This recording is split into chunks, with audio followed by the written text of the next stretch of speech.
you are enjoying knowing what you are wanting? Have you figured out how it is that you know what you are wanting? It's nice that life focuses you, isn't it? Sometimes you think that you would rather not know what you want so much, because the reason you know what you want so much is because you know what you don't want so much. Right. Something about that focusing that helps you to discern. And it's helpful when you focus yourself gently, but there is nothing wrong with extreme experiences that cause you to focus. Do you like strong desire? Yes. Do you enjoy strong, not yet manifested desires? Not so much. That's interesting, isn't it? And yet, if you knew what we know, and at some level you do, if you knew that if a desire exists, it can be manifested, then wouldn't the promise of that manifested desire make it worth the unfulfilled yet desire if you really knew? Yes. So what's the holdup? How is it that you don't really know? How is it that you can live life and hatch a desire or a whole bag full of them, and even though they have not yet come into full blossoming, see it, hear it, smell it, taste it, touch it, fruition, you sometimes lose sight of the promise of it because the reality of the absence of it is so obvious? Is that what it is? So you're hung up on what is. Is that what you're telling us? Are those the words we just put in your mouth? Yes. Those are the words we just put in your mind. Because what is, you like what is, don't you? You like what is. Why do you like what is so much? What is it about this manifested moment that is so intoxicatingly important to you? What is it about what is? Well, it's because you can decipher it so fully. All of your physical senses are observing it. So you're seeing it and hearing it and smelling it and tasting it and touching it. And you say, this is reality. And we say, it is. It is reality. It is a manifestation point. Because as you're being in your now, everything that you are perceiving through all of your senses, and let's talk about the sense that you hardly ever talk about, that is the most important sense of all, and that is your emotional sense, how you feel in the moment, what you're seeing, what you're hearing, what you're smelling, what you're tasting, what you're touching, but what you're feeling in the moment. That's your manifestation point, isn't it? That's your manifestation point. The manifestation of the emotion within you is really big, isn't it? And we think that that's why your now has you so captivated. And we're not trying to talk you out of being captivated by your now. We're just trying to talk you into using your ability to focus so that as you are observing your now, you can hold yourself in alignment, or at least not so far out of alignment with the things that you have asked for that are already vibrationally gathered, that you have not yet come to the place of being able to translate in the fullness of your physical senses to the point that you call it reality or manifested. So we think what we're really talking about here today, are you with us so far? Mostly? Yeah, mostly you are. We think that what we're talking about is what manifestation really is. What is manifestation? What is it? Is it the new car that you just drove home? Or the one that you hope to do soon? Is it the house on the beach? Is it the relationship that you've been yearning for? Is it the pile of money? Is it the empire you're trying to build? Is it the perfect business environment? What is a manifestation? And we notice that often when you think about manifestation, you're thinking about those things or those experiences, those pinnacle, peak kind of things, those life-changing things. Oh, I want to create, or I want to manifest this kind of lifestyle, or this kind of relationship, or this kind of work experience, or this kind of meaningful, life-fulfilling experience. And we say, good for you, good for you, good for you.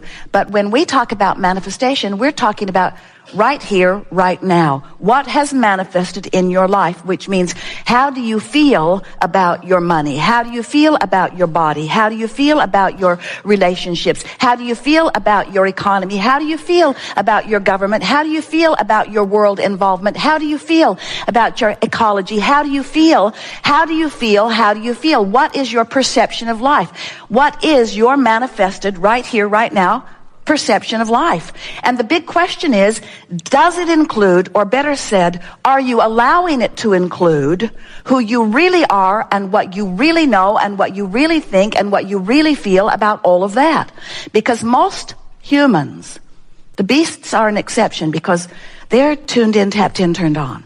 They are, you call it instinctually, they are instinctually focused, which means broad view, always focusing through them.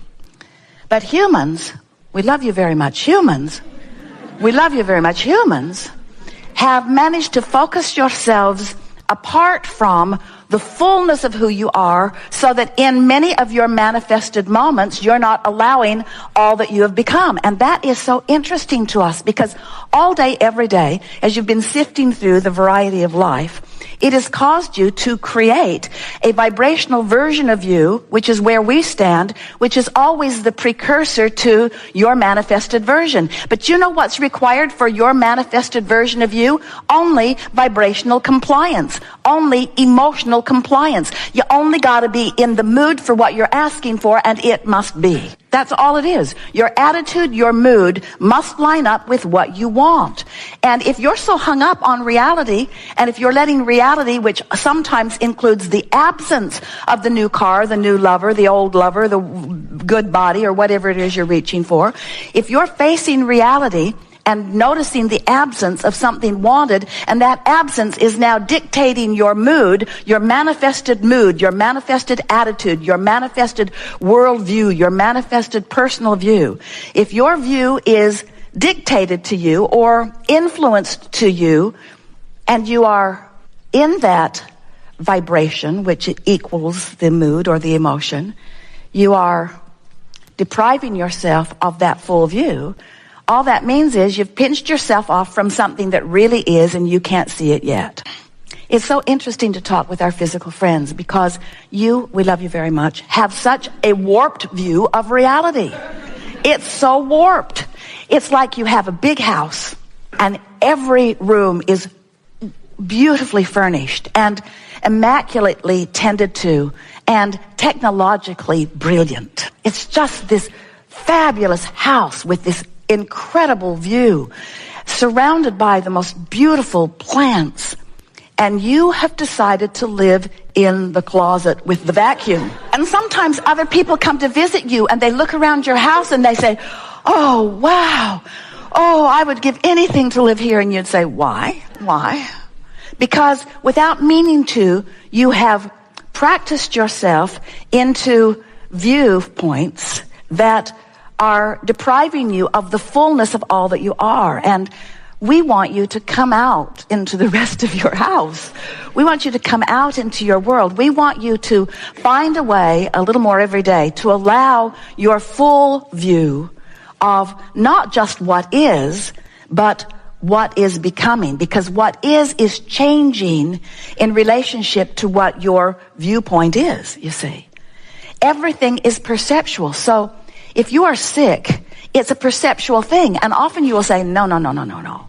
It's proven by the tests, by the facts. There are a lot of people who are confirming this sickness, or confirming this bankruptcy, or confirming where I stand. And we say, all that is happening is that you are perceiving fragments of that which you really are, because you are practiced at not allowing the fullness of who you are to manifest. So when we talk about manifestation, what we're really talking about is your perception of what's around you, your perception of your body, your perception of your world, your perception of your economy.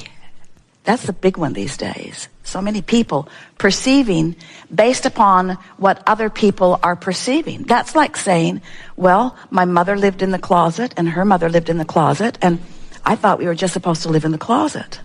And I know it's not rational when I listen to you, Abraham. I know that I could just open the door and come out, but it's not easy to open the door and come out when I've been in here for so long. Now, this analogy is strong. You laughed at it at first. Now it's starting to depress you. But the reason that we offer analogies is because we want to get your attention. We would like you to leave here today saying to yourself, I want full view. I want full view, which means I want to be moment by moment, day by day, up to speed with how the source within me is viewing life. And what we mean by that is you are so much more than these physical bodies. You are so much more than this physical beingness that you sometimes or even often perceive. You have source within you. You are more vibration than you are anything else. So we would like to convince you that this is a vibrational world. It's a vibrational world that is changing constantly and has already changed in ways that please you, that you are depriving yourself of seeing because you haven't come out of the closet yet. You're still hiding from the real reality as you are scrutinizing the limited reality. And when you realize that there is a bigger reality, we want to coax you over here into this vibrational reality, this vortex of creation. We want to coax you over often enough, speaking to you in reasonable terms until we elicit from you a vibrational resonance that then gives you full view. Sometimes in your human vocabulary you say, oh, then I saw the light. Then I saw the light. And we say, yeah, that's what we're talking about. Then I remembered who I am. Then I remembered that all is well. Then I remembered why I'm here. Then I remembered who I am. Then I remembered all is well. Then I remembered who I am. Then I remembered how it feels. Then I remembered.